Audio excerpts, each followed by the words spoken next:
একই দিনে দুটি ভোট অনুষ্ঠিত হয়েছে, একটি সংসদ নির্বাচন আর একটা গণভোট।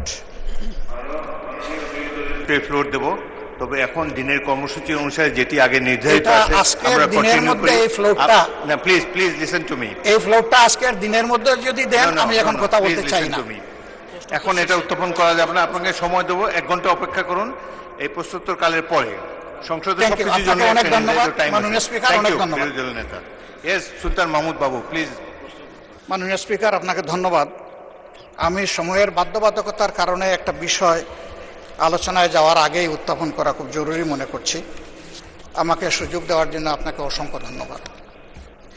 যে বিষয়টি আমি সামনে আনতে চাচ্ছি, আজকের এই সংসদ আমরা প্রথম দিনের আলোচনায় সকলেই আন্তরিকভাবে অনুভব করেছি এবং স্বীকৃতি দিয়েছি যে বিশেষ প্রেক্ষাপটে জুলাই গণ অভ্যুত্থানের মধ্য দিয়ে সংসদ পর্যায়ক্রমে গঠিত হয়েছে।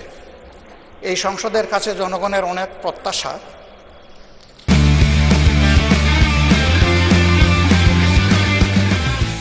একই দিনে দুটি ভোট অনুষ্ঠিত হয়েছে, একটি সংসদ নির্বাচন আর একটা গণভোট।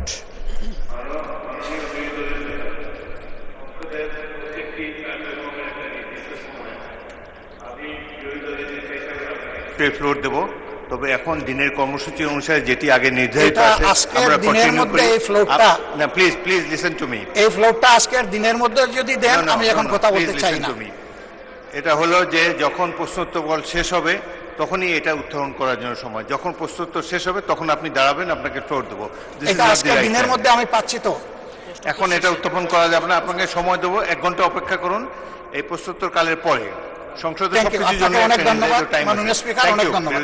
নেতা সুলতান মাহমুদ বাবু প্লিজ। সুলতান মাহমুদ বাবু নাই, আপনি কি প্রশ্ন উত্থাপন করতে চান? আরেকজন সদস্য করুক, আপনি তো চিফ হুইপ।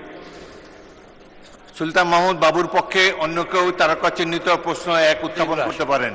জি, আপনি প্রশ্ন উত্থাপন করতে চান? না, প্রশ্ন উত্থাপন করতে চাই না। বিষয়টা এরকমের, মাননীয় স্পিকার, প্রথম প্রশ্ন উত্তর পর্ব হয় সাধারণত যেটা হাউজে হয়, তারপরে 71 বিধি হলে তারপরে এই বিষয়ে সংক্রান্ত বিষয়ে যদি মাননীয় বিরোধী দল নেতাকে আপনি সময় দেন তখন তিনি আলোচনা করবেন। Please leave that to me, I will give him the right. দ্বিতীয় হলো প্রশ্ন কে উত্থাপন করবেন? মাননীয় সদস্যবৃন্দ, জি উত্থাপন করুন।